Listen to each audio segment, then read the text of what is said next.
విడుదల అయిన సంగతి మీకు తెలిసిందే.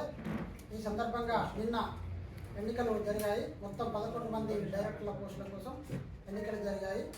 645 మంది సభ్యులు గల ఈ సొసైటీకి మొత్తం 2 తెలుగు రాష్ట్రాల్లోని 2 సచివాలయాల ఉద్యోగులు మరియు అసెంబ్లీ రాజ్భవన్ ఉద్యోగులు మెంబర్లుగా ఉన్నారు. అయితే గత 10 సంవత్సరాలుగా ఈ సొసైటీకి వివిధ కారణాల వల్ల ఎన్నికలు జరగలేదు. గత 15 రోజుల కింద ఇచ్చిన నోటిఫికేషన్ ద్వారా నిన్న ఎన్నికలు జరిగాయి. 11 పోస్టులకు గాను జరిగిన ఎన్నికల్లో నిన్న 11 మందిని విజేతలుగా ప్రకటించడం జరిగింది. అదేవిధంగా ఈరోజు కార్యవర్గం కూడా ఎన్నిక చేయడం జరిగింది.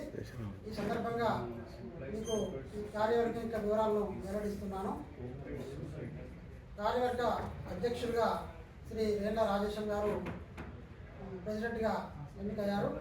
ఉపాధ్యక్షులుగా శ్రీ టి జయహరి గౌర్ గారు, కార్యదర్శిగా టి స్వరణ్ రాజు గారు, కోశాధికారిగా జి ప్రశాంత్ కుమార్ గారు, మేనేజింగ్ కమిటీ సభ్యులుగా కె స్వామి గారు, శ్రీమతి ఆర్ శ్రీలక్ష్మి గారు, శ్రీమతి జి అనురాధ గారు, ఎం రవీంద్ర కుమార్ గారు, ఎన్ అరవింద్ గౌడ్ గారు, టి రాజీవ్ చంద్ గారు, శ్రీ దుర్గేందర్ గారు ఎన్నిక కావడం జరిగింది.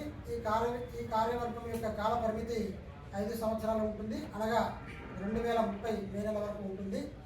ఈ సందర్భంగా ఈ కార్యవర్గాన్ని ఎన్నుకున్న సభ్యులకు, 2 తెలుగు రాష్ట్రాల సభ్యులకు మరియు మిత్రులందరికీ, ఉద్యోగులందరికీ, నాకు మద్దతు తెలిపిన మిత్రులకు అందరికీ కూడా ధన్యవాదాలు తెలియజేస్తున్నాము.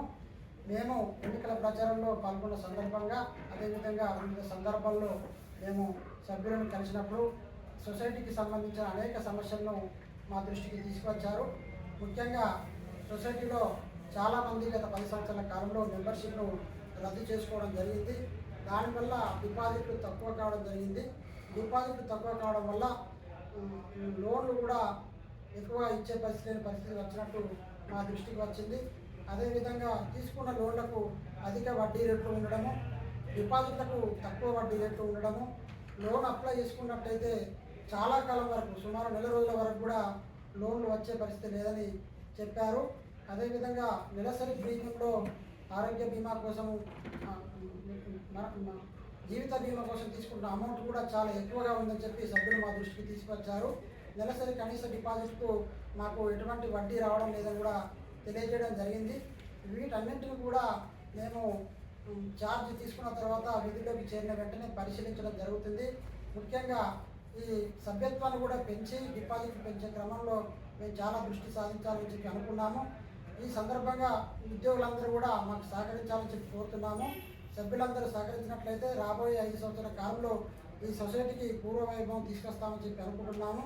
అదేవిధంగా గత 10 సంవత్సరాల కాలంలో సొసైటీ నడిచిన తీరుతెన్నులను, దాని యొక్క అకౌంట్లను కానీ, ఆడిటింగ్ రిపోర్ట్స్ని కానీ అన్నింటినీ కూడా కూలంకషంగా పరిశీలించాలని చెప్పి మేము ప్రాథమికంగా నిర్ణయం తీసుకోవడం జరిగింది.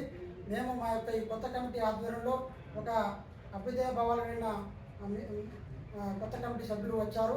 అదేవిధంగా ఈ సిస్టమ్ పట్ల అవగాహన ఉన్న వాళ్ళు కూడా ఉన్నారు. కాబట్టి మేము ఈ సొసైటీని చాలా బాగా రన్ చేయగలమని చెప్పి, సభ్యుల యొక్క మనోభావాలకు అనుగుణంగా ఈ సొసైటీని అభివృద్ధి చేయగలని చెప్పి మేము అనుకుంటున్నాము.